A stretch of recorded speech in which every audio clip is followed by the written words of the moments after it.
We back. All right, let's get to it. Week 3 saw the Cowboys play the unserious Ravens from Baltimore.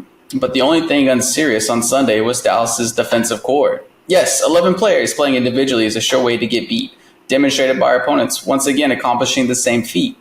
Another double-digit lead with the Ravens running riot at halftime, 28-6. While the only thing Cowboys fans could celebrate was Aubrey's 65-yard kick. But in the fourth quarter, Dak took the game by the scruff of the neck. He said, "I got this," and got the offense going, producing their best. At 28-25, they came oh so close, but that's only good for horseshoes and grenades. But no time to dwell, because the next test comes soon versus the Giants on Thursday. All right, fellas. So I kind of want to start at the end and then work our way back. I missed most of this game, so I got some questions for you guys, and you guys give me the answer to those questions since I think you guys have better context of the game. So the offensive, I know everybody's talking about the offense comeback. First of all, it wasn't a comeback because they didn't actually win. But I will say that the offensive threat at the end of the game was legit. And I'm wondering if you guys either don't feel the same way or do feel the same way. I still think I feel like it's literally the exact same thing as it was last year. Within the first, 5 or 6 weeks, where it seems like the offense can't get a rhythm, and it's just a matter of, okay, we just got to throw everything out the window when push comes to shove, and then it becomes like what we kind of saw the end of last year. I just feel like, especially throughout the entire point of the game, they could never get into any sort of rhythm, and it was just kind of like they were chasing their tail the entire way, not because of like the deficit, because I don't think 21 points is that big of a deficit in the NFL, but it was just mistake after getting any sort of momentum. And then it finally just is like, okay, once we finally once they stopped shooting themselves in the foot, it was just like, okay, now we can string some plays together and actually get some things going. All right, Rudy, before you answer, I'm just going to have to throw a foul on Justin because he didn't answer the question. I said no from the jump. I said it's exactly like last year. So wait, I don't know. My question was like the fourth quarter production. You asked if that was a fluke or if that was legit, and I say no because this is literally the same script to a T the first 6 weeks last year. So you're saying that the 25 or 19 point, all the thing that happened in the fourth quarter, you saying no, that doesn't mean anything? No, because it doesn't mean anything yet, because can we do that to start the game? Can you do that for a whole half of football? I mean, all we've seen this year is just, at most, they've been able to sustain 3 good drives against Cleveland and then a good quarter of football against Baltimore. So I'm going to have to see more context and more, example and data to make a decision that it's actually that they figured something out in that fourth quarter.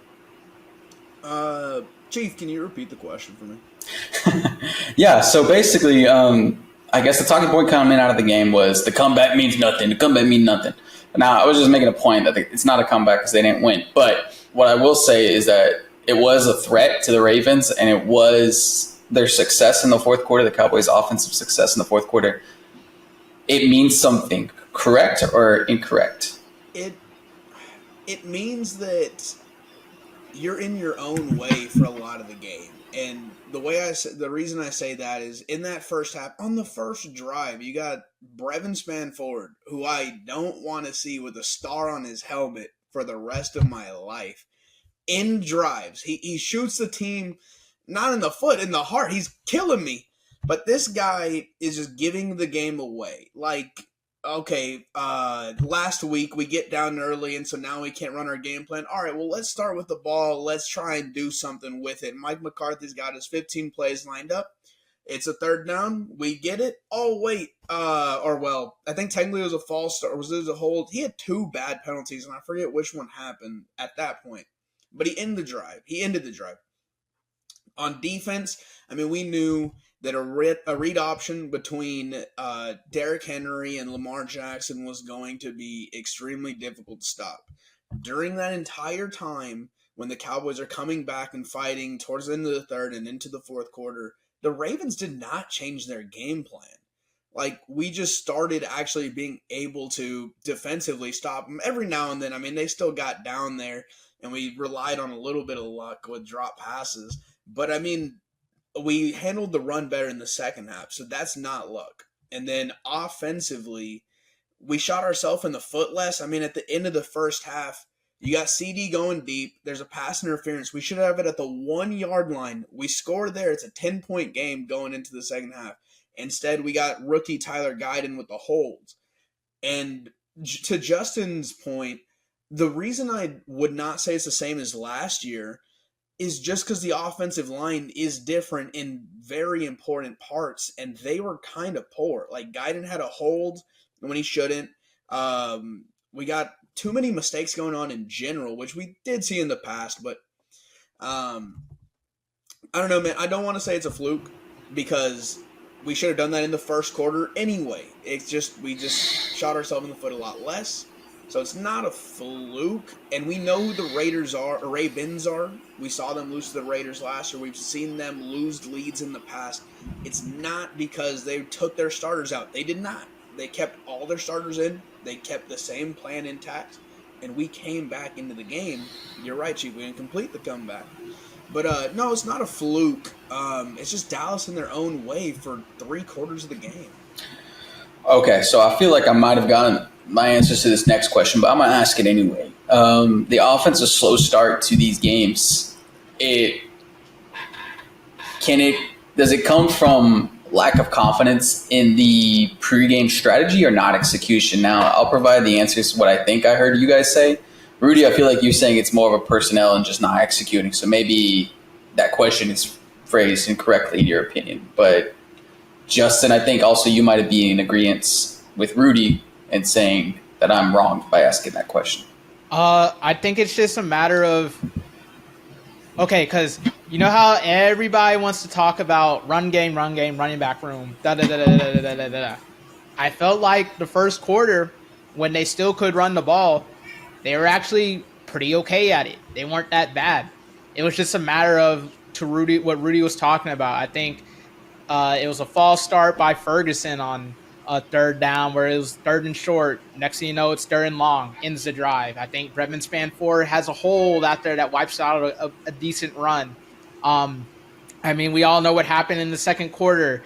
The first drive that they get like some actual legit rhythm, CD fumbles the ball at the 8.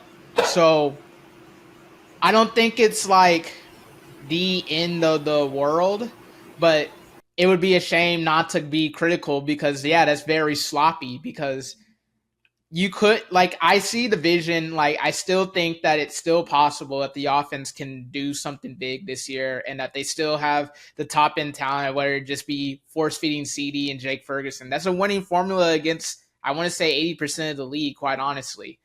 But right now, especially with the O-line learning, your margin for error is like this thin, that thin. And having dumb penalties, turnovers in the red zone, that's going to get you beat no matter who you play, even if it is the defending or even if it is a team that was the number 1 seed last year in the AFC. Yeah, well, and I guess, Justin, you said something and my brain kind of sucks, so I already kind of forgot it a little bit. But it reminded, you mentioned CD and Ferguson being a winning formula. I think without an effective run game, and Rico did all right, but he had multiple runs called back because of holes in the second half. I think it was the first drive in the second half. He gets a first down, and that was the Brevin Spanford holding that brought it back. And that was the one where, while watching, I rewatched it, and while rewatching, I almost threw my phone because I was just like, God dang, dude. Like, it was already 30 penalties before, and then this one on top of it. And we're driving, we're moving, we're getting towards it, hold, into the drive, punt it away. But anyway, point being, without an effective run game the way that teams are either doubling CD or having a safety help and a man guard CD, Ferguson's the only other option, and Brooks can't do anything. There was almost an interception when we went to the Cooks banana route. Well, I guess it's to the outside. But they knew what we were going to do. So they know they know Cooks. Brooks ain't going to do anything. We know Ferg's running that seam up the middle, and we got a double on CD, and you can't run the ball on us.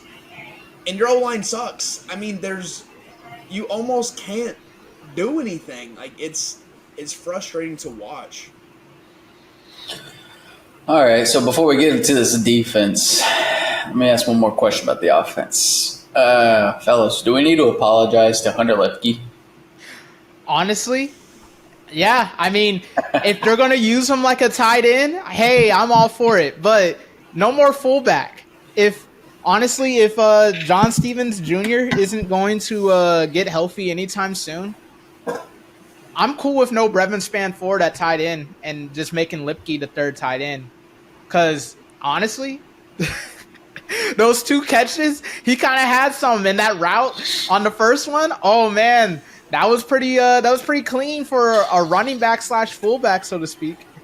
Yeah, I think honestly it could also lead to matchup issues if you're the defense, because he is still kind of a fullback. You can line him up in the backfield a few times, then motion him out or whatever you want to do. But he can. He made some. It was Kyle Hamilton, I think, who was guarding him on the first one, and I mean that was too easy for him. The second one, he had enough burst for me to do something. And like I've stated, in both of my last two responses to Ian's questions, I do not want to see Brevin Spanford on the field ever again. So, yes, bro, put in Lipke. I'm perfectly fine with that. Yeah, so let me Spanford.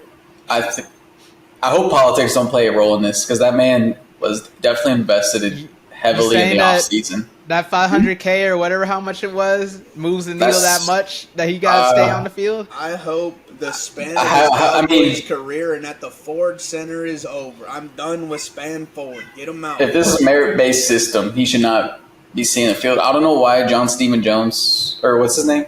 John Stevens. Why did I throw that Jones on there? I don't know why John Stevens wasn't playing yesterday, because I thought he was hurt. He's still hurt? I heard something that he was healthy. But anyways, I think Lepke's biggest plays came from lining up in the backfield. So maybe keep him there and don't put him at tight end.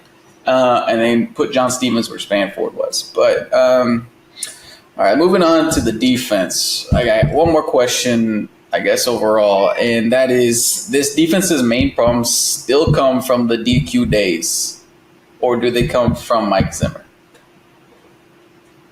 And what I mean by that, let me provide some context, I guess, because this team's watching the game, like highlights, I feel like this defense is still trying to play hero ball. And that works going against lesser teams that have flaws, offenses that have flaws, offenses that aren't working in tandem.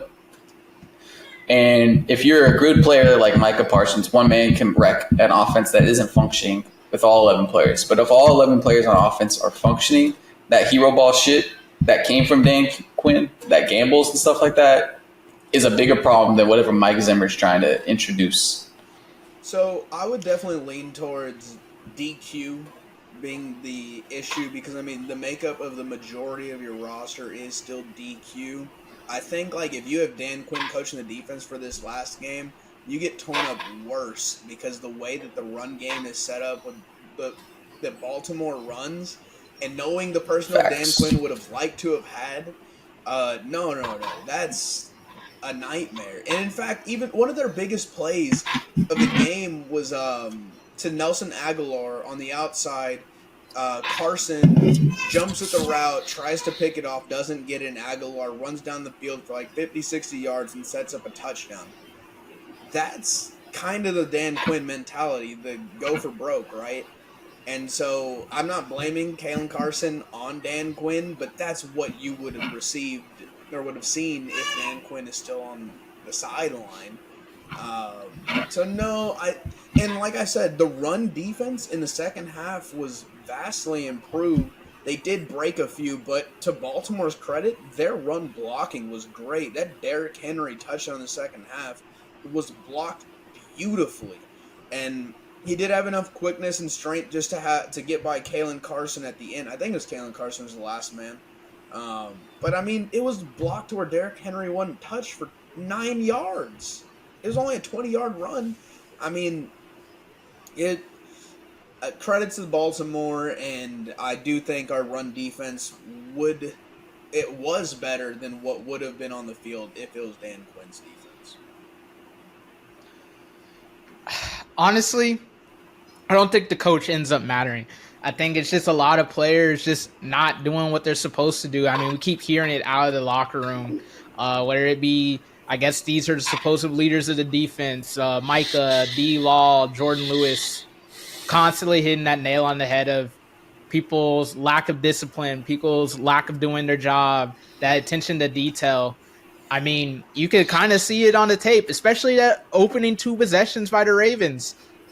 Hey, it's a read option. They teach you this in middle school of how to defend that. There's 2 people that have to be involved to do their job to effectively stop it. And I think we saw on that drive, those 2 opening drives by the Ravens, hey, somebody, I'm not going to point fingers, but I mean, it was because there's multiple people not doing their job, and it's clear as day. So until that changes, we're going to keep seeing what we're going to see. And I don't think it's a matter of a scheme. I mean, sure, sometimes maybe they're not done the best favors in the world by some of the plays Zimmer chooses to run. But at the end of the day, they've had opportunities in front of them where they could go out there and make that play. And it's just a matter of, hey, you just need to execute. Even if you do give up 8 yards, don't make 8 yards in the 20, the safeties. Your last line of defense, cliche phrase, I get it. But how many times do I see Donovan Wilson miss a tackle that turns into a touchdown or it turns into a 15 to 20-yard gain? How many times do I see Hooker do the same thing? How many times I got to see the linebackers not scrape across the edge and fill that gap? Hey, clock is ticking on the season. I mean, I know it's only 3 games, but you can definitely lose some You can definitely lose some confidence here real quick if something doesn't change. So you guys make good points, and I just want to address, I want to say something kind of about what you guys were saying. And I'll keep reiterating this because I said this last podcast. Young guys making mistakes I can live with. Carson, like Rudy said, missing that tackle. Maybe that's a Dan Quinn thing or, tendency or whatever. But as a young guy making a mistake in the NFL, that's fine, bro. And he improved in the second half with his tackling. So I can live with that. But as Justin said, like the safeties, Donald Smith, D-Law, Micah Parsons, maybe not making the play when the play is there. I can't have that from my veterans. And the reason I brought up that Dan Quinn thing is because we know some of DeMarcus Lawrence's best plays has come when he kind of goes AWOL, and sometimes that pays off. But also, if he's going to say something after the game about you got to do your job, bro, you got to lead by example. I'm a real big believer in that. And I think that's a problem. If your leaders on the defense, I'm not sure who the leader is on the defense. And if they're going to not do what they say, I think that's a problem just in general, no matter who it is. Your leaders are D-Law and Jordan Lewis. And I don't think Jordan Lewis has a big enough voice in that defensive locker room because of his playing time. Lewis but is like the first secondary player I can think of who's going to go ahead and take that knee out, go ahead and fight for everything. Oh, no, you're definitely right. First to take accountability whenever the media is trying to complain. I think it'd be odd if he does all that. And I know Micah Parsons is all the talent, but there's no way you're looking up to Micah Parsons saying, like, guide me. I mean, it's. But whose voice do you think is loudest in that locker room on the defensive side of the ball? I don't think it's Jordan Lewis. I wish it was. Lewis and Micah? I think it's Micah, to be honest. And honestly, his availability today, I don't think he said anything that bad. And honestly, I think... What is this? What are you referencing? Micah's availability today. He was saying basically along the lines of, hey, certain players aren't doing what they're supposed to do. This we keep talking about, hey, do we know what we need to do we know what our job is, and everyone nods their head in agreement, and it's like, no, obviously we don't, because when it comes to game day, that doesn't happen. And then they've asked them a follow-up question. Oh, well, what would you say to them? Are you talking to them in the locker room, telling them like, hey, you need to lock in, you need to do your job, theoretically? I mean, paraphrasing here. But and his response to that is, well, no, because it starts with me too. I got to be better at it as well. And it's just a collection. So honestly, I get like everybody likes to dunk on Micah with the podcast and this, that, and the other, and that he's kind of not the most filtered person in the world. But if we're talking about, hey, I need a defensive player to be a leader, he's not only being accountable for himself, but he's also calling people out and holding others accountable. So I think if everybody collectively just actually buys in, whoever those people are, they know who they are. If they buy in, I think they'll be vast improved, because I don't think it's a lack of talent. Obviously, we can talk about the defensive line. That is kind of a lack of talent issue. But I still think they have high-end enough players on every other level that it doesn't necessarily fully matter. They can get around it like they kind of did last year.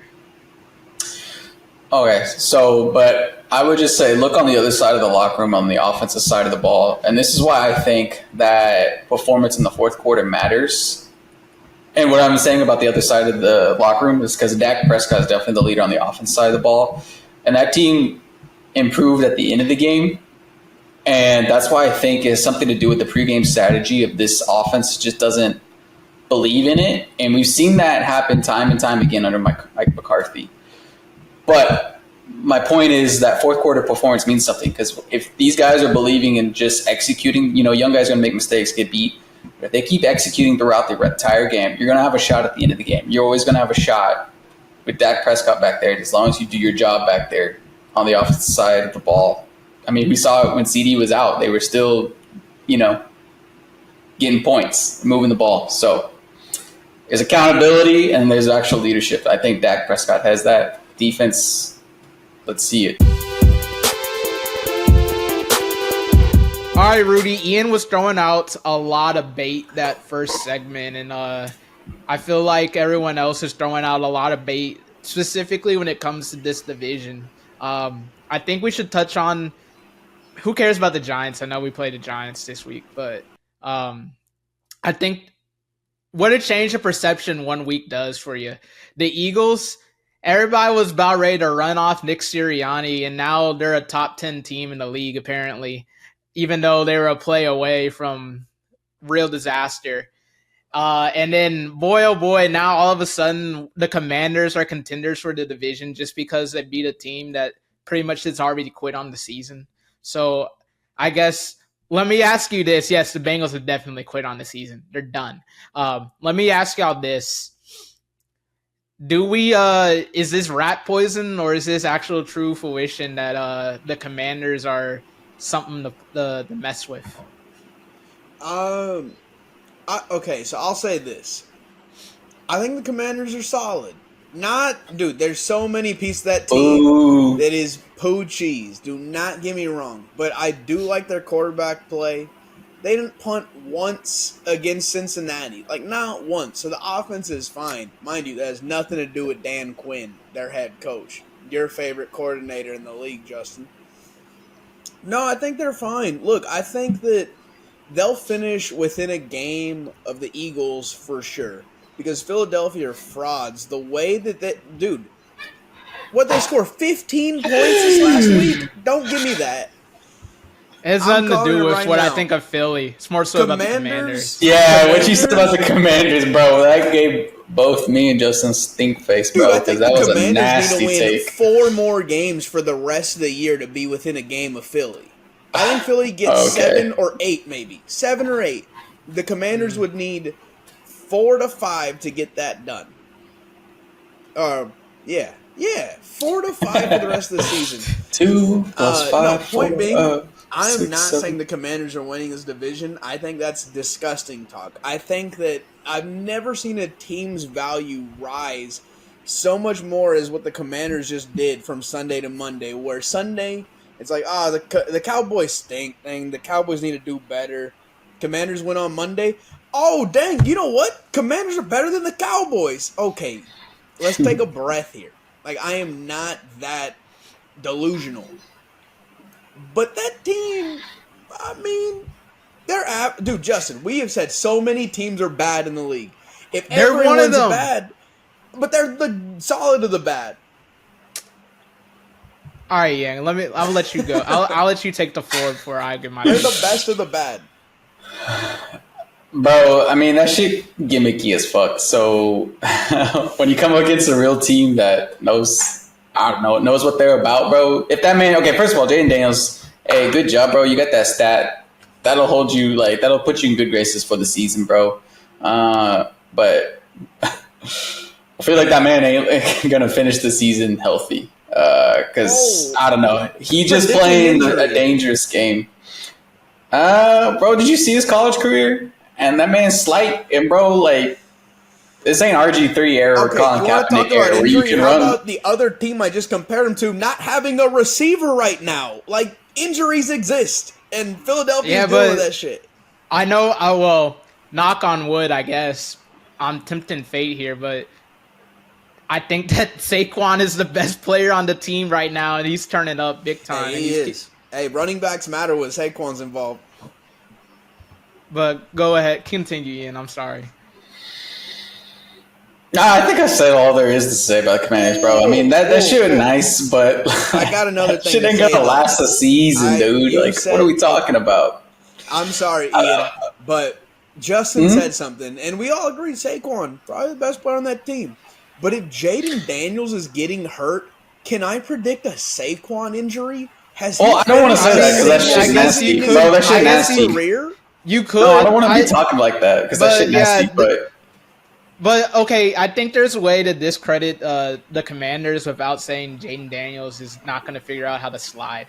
I mean, just look at who their OC is. Cliff Kingsbury. Coach, bro. He just called the worst game. They put up, 38? What's Kingsbury's MO? Even his best year, what was his MO? Come November, start hot, then fell apart. Come November, the league figures it out. And the completion percentage tells me all that I need to know. I mean, I watched the game too, but give me 1 second. I watched the game too, and when it came to push come to shove, hey, the Bengals made a ferocious comeback, whatever we want to call it. I know by Ian's definition, that's not a real comeback, but they made it a little interesting, even though it was kind of looking bleak towards the end. But every single time, outside of that 1 4th down touchdown to Terry McLaurin, this dude, Coach Bro, dialing up a screen on 2nd and long, some sort of quick pass to get him back ahead of the chains. And, I mean, dude, if you go 21-24, yeah, that's pretty impressive on the surface if you just look at the stat book. But I'm not really moved by dink and dunk quarterbacks at all, especially when it comes – it's way too college football-y for my liking. And college football-y, that's going to work weeks 1 through 4. When teams don't really have a read on you, but weeks 7 through 12, ooh, good luck. Okay, sorry, I didn't mean to interrupt. You got more? Oh yeah, I got one more. All right. What changed about the Washington Commanders defense? Bobby Wagner. I'll say that. No. Look, Jamar Chase's touchdowns are Jamar Chase being bro. No, what do you mean no? No, because I can look at week 1. I can look at week 1 and look what that dude Baker did, and then Baker he's having a good year. Tampa's doing fine. And who did Tampa beat in the playoffs? Let me ask you, who did Tampa Bay beat in the playoffs? Did you see the Broncos? Did you see the Broncos game? Look, man, Baker's still the same Baker. He's way too inconsistent for my liking. Did you see the Tampa Bay and Detroit game? Because he beat the hell out of Detroit. Hey, let's just talk hey, did you see this game? Proof. Hey, did you see that game? Hey, that's proof, bro. That's proof right there. You can't. Oh, wait, that's had 3 games. That's all we can talk about. But proof. Malik Neighbors put up numbers 2 against them. That was a tight game. Huh? That was a tight game. Look, Philadelphia What did they do? I didn't say to Philadelphia. All right, here then. This will answer your question, It all Rudy. started with. No. I got a question. Okay, this all started with me stating that Washington will finish within a game of Philadelphia. So yes, Philadelphia is still in this conversation. And then you mentioned everything about a college offense and don't rely on this and that. But every part of those were also applicable to Philadelphia. They'll figure out Cliff Kingsbury. You think no one's figured out Philly? Like, that's a joke. And defensively, Philly are frauds.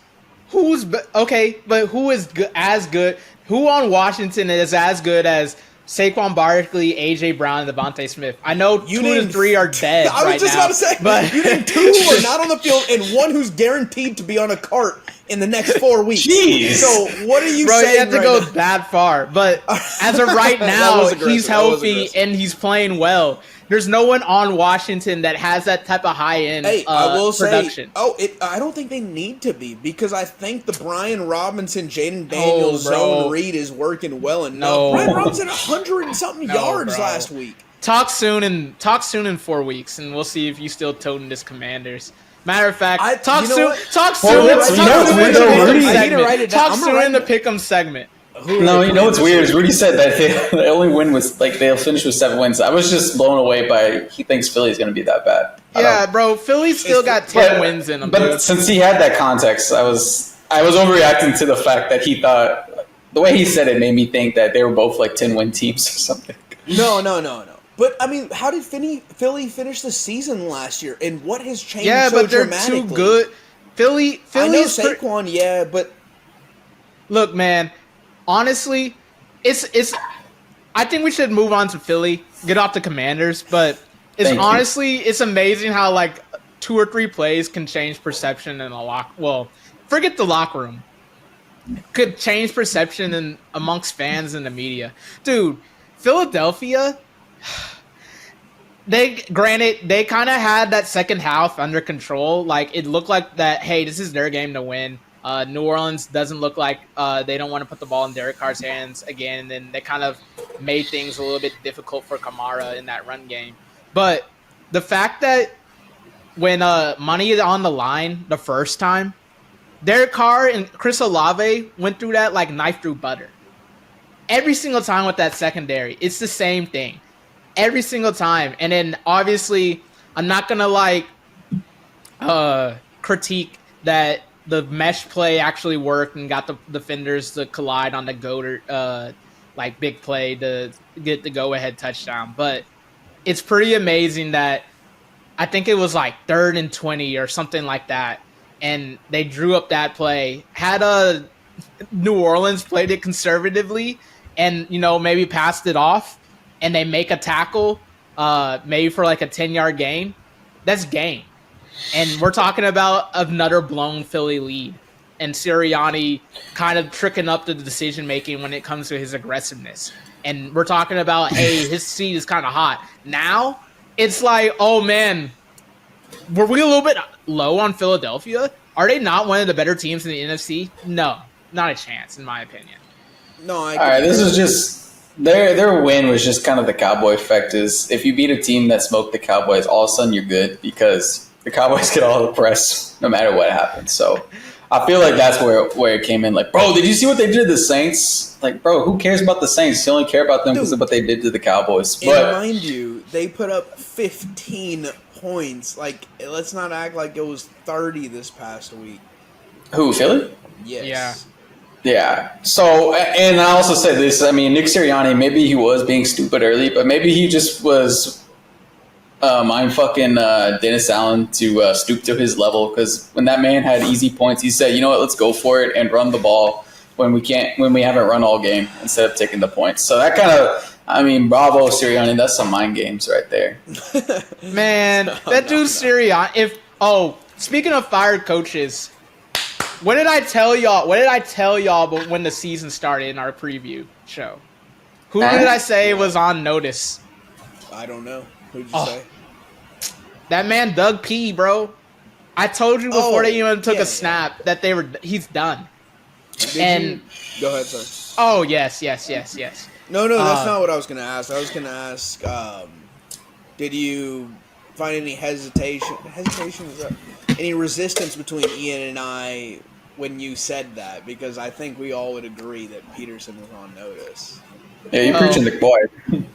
I guess maybe I guess there wasn't any pushback, but the fact that it stooped this low so quickly, that man approaching Urban Meyer It territory as far as incompetence. is heinous, dude. It is Or is Trevor genuinely Lawrence heinous. approaching Urban Meyer territory?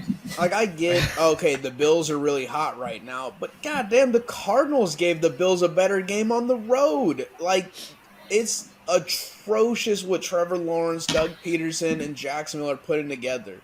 Like, Amir Khan, my brown brother with a mustache, you're making this image look bad. I need you to step it up. The Jaguars are a disgrace.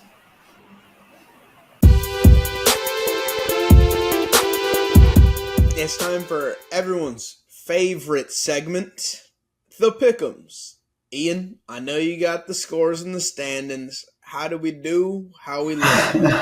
Well, Mr. Honor is starting to run away, or build quite a substantial lead, as he finished with 10 wins this past week, and Rudy, you and me tied with 7.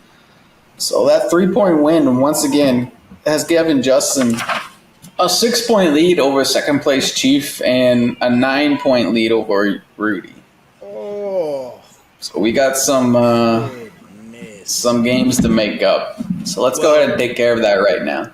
As previously stated earlier, people are getting too ahead of themselves in week 3. And us 3 aren't going to do that because Justin is way too early to get comfortable. Hey, there's a difference between 9 games and 1 game. So it is way too early to get comfortable. Week 4 starts now. We're going to go ahead and look at Thursday Night Football, where we got them boys, our boys, the Cowboys, traveling up to the Meadowlands, taking on the Giants, where the spread is currently Giants plus 5.5. Who you? Sorry, I'm going first again. I'm going to take them boys to cover that 5.5. give me the Cowboys. Yep. Clean sweep for the boys in blue. Well, the Giants are in blue too. The better. You never know. They're probably going to roll out some Navy jersey, if I'm not mistaken. All right, moving on. Sunday day football. We got the Saints and the Falcons in a divisional matchup. It's going to be taking place in Atlanta in that dome. Well, they're both in the dome. All right. Anyway, the spread is currently Saints plus 1.5. I will take the Saints. You fellas, what you got? Give me Nola as well. Give me the Falcons. Oh, all right, Chief. Sorry you had to lose a point to us, but we'll roll on. We got the Steelers traveling to Indianapolis to take on the Colts. Another dome game, if you will. The spread is currently Colts plus 1.5. Wow. Oh, I'm sorry. It's Colts plus 2. And I will go ahead and say, on the road, the Steelers are going to cover. Yeah, give me the Steelers. That dude, Anthony Richardson, turnover waiting to happen. Yeah, give me Steelers. Oh my God, this is disgusting. Bro, Rudy, that's pretty safe bet if you ask me. But I think it's always safe to bet where I'm betting. Moving on. We got the Jags traveling to Houston to take on the Texans. The spread is currently Jags plus 7. Justin, Gosh. I know you're inclined to hate on them boys with the Toro logo, but I'm going to go ahead and say that the Texans get this cover at home. I'm going to keep the hate. Texans have the biggest powder puff schedule to begin the season, and I don't think they've covered one bit. So that trend continues. They'll win, but no cover. Give me the Texans. You know, and before I move on, I normally never do this. It opened at Jags plus 3.5 and is skyrocketed to plus 7. So that's what happens when you get embarrassed on prime time television. But that is one of the biggest jumps I have ever seen. So we will see. Well, they'll cover. So moving on. And you know what? They should be playing pissed too. But hey, you Uh, hated on Doug Peterson, and you know what? it's I think you were it's right when you mentioned that Doug Peterson hate. it's division game and Texans unseries, so I'll let you move on. Yes, moving on. Vikings and Packers, another divisional matchup. This one, yeah, I don't know where I'm going with that. Damn. The Vikings are a +2.5. And you know what? I know Malik Willis and the Packers have been rolling lately, but I'm going to go ahead and take the road Packers and Sam Darnold. Oh, I said Packers. Fuck, Vikings. Damn. God. All right, my fault. Nevertheless, I like your thinking, Rudy. Give me the Vikings. Vikings as well, All right. especially clean if sweep. Malik Willis is playing again. Clean sweep, clean sweep. Moving on. We got Justin's favorite team, the Cincinnati Bengals, going against his second favorite team, the Panthers. This one will be taking place in North Carolina, where the Red Rifle is surely to deliver maybe something, I don't know. The spread is currently Panthers +4.5, and I'm going to go ahead and ride with TCU's own. Panthers are going to cover, or win and cover.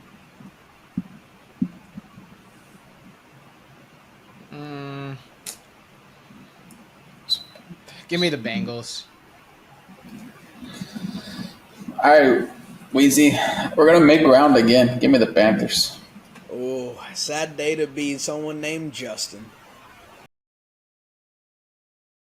It's the LA Rams traveling to the Windy City to take on Caleb Williams and the Bears. The spread is currently Rams +3. I will go ahead and say, wow. I will say that is closer than I anticipated. I'm going to go ahead and Give say me the that- Rams. Yeah, Rams as well until Rudy makes up his mind. Yeah. Justin, he's slipping back to his old habits of, I I gotta don't be know. different. This is the easiest thing, but I can see it. Rams? dude, you act like the Bears are some the. Don't let that stat line fool you. Chicago Bears. Bears getting it done. Bears getting it done. Coverage. Let's go. At home. Caleb, get this done, bud. I know he watches. He's a big fan. He always comments on every video. Moving on. We got the Broncos traveling to the Meadowlands, hosting their second game of the week. They'll be playing the Jets, where the spread is currently Broncos +7.5. Damn. Ooh, that is quite a lot. And I don't believe in ivermectin, boy. Give me the Broncos. I didn't get a chance to sing his praises, so I'll do it here. That man Rodgers is doing what a savvy vet. Unlike these young guns in the disgusting league today, that man's back. He's controlling the offense. That's all I need him to do. They'll easily cover. Yeah, give me the Jets. Oh, folks, you have seen it here firsthand. Wheezy coming back. Moving on. We got the Eagles traveling to Tampa Bay to take on the Buccaneers in a rematch of dim playoffs. Spread is currently Buccaneers +2.5, and I am riding with the cook, the baker, Mr. Mayfield.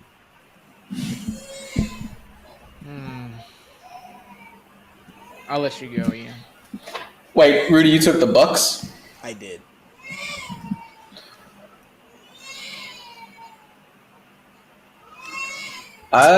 You know what? Yeah, Rudy, I'll take the Bucks as well. Give me the Alright. home team, I suppose. You know, Chief, not to call you out or anything, but I can tell that Ati is disappointed in you following me a little bit.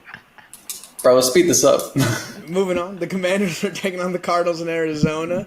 The spread is currently Commanders +3.5. I will put my money where my mouth is. Psych! I am taking the Cardinals and Kyler Murray. Yeah, that's what I thought. Wow, they lowered the line. Hey, I also Nonetheless- picked Buccaneers to win too, so it's the same thing. Nonetheless, even when it was 5.5, I would smash the Cardinals. So give me the Cardinals. Yep. All right, moving on. Patriots taking on the Niners. This one is taking place in Santa Clara. The spread is currently Patriots plus 10. I will take my the gosh. Patriots plus 10. Yeah, give me the Pats. Yep. And moving on. The Browns and the Raiders. This one will plus 1. I will take the Raiders.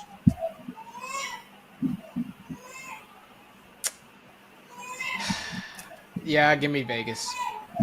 Damn it. Yeah. Gross. Moving on. Divisional matchup here. We got the Chiefs and the Chargers in an AFC West showdown. This one is in LA. The spread is currently Chargers plus 8.5. Which opened at plus 3. Good God. But I will roll with the Chiefs. That's that Justin Herbert effect. Just because it's the typical script always ends in a Chargers 7-point, 6-point loss, and Harbaugh got them playing Harbaugh football, they cover. Give me the Chargers. All right. Chief. Okay, Rudy, we're taking another game. Give me the Chiefs. Let's go, buddy.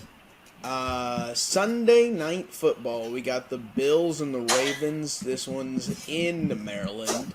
The spread is currently plus 2.5 to the Bills, and I will take the money. The Bills. Let's go. Let's go Buffalo, I suppose. Yeah. Damn. Yep. All right. Bills. We're all three circling them wagons. Damn. Monday Night Football, we got 2 matchups going on. We got Will Levis and the Titans traveling to Miami to take on the Dolphins, where the spread is currently a pick'em. Straight up. Wow. No plus, no minuses anywhere. Straight up pick. And I will take... Oh my God. I'll take the Titans on the road. What is happening? Give me the Dolphins. Give me the Titans. Wow. Chief, I hope we get this one. My God, that one's a dumb game. Weezy, we just closed the gap, bro, this week. I ain't even lying. Facts. Justin fell off. Y'all can nasty. keep telling those lies, but all right. And finally, the Seahawks will be traveling to Detroit to take on the Lions, where the spread is currently Seahawks plus 3.5. I'm going to ride with Geno Smith and the Seahawks to cover that. Or to hold the... Yeah, you know what I mean. Seahawks. Give me the Seattle Seahawks. Give me the Fighting Dan Campbells. All right. Well, I think that's a wrap on them pick'em segments. Sorry, Justin, you had to lose so many games, but hey, that's just what happens sometimes. It is what it is. Anything else? Hey, get out of here.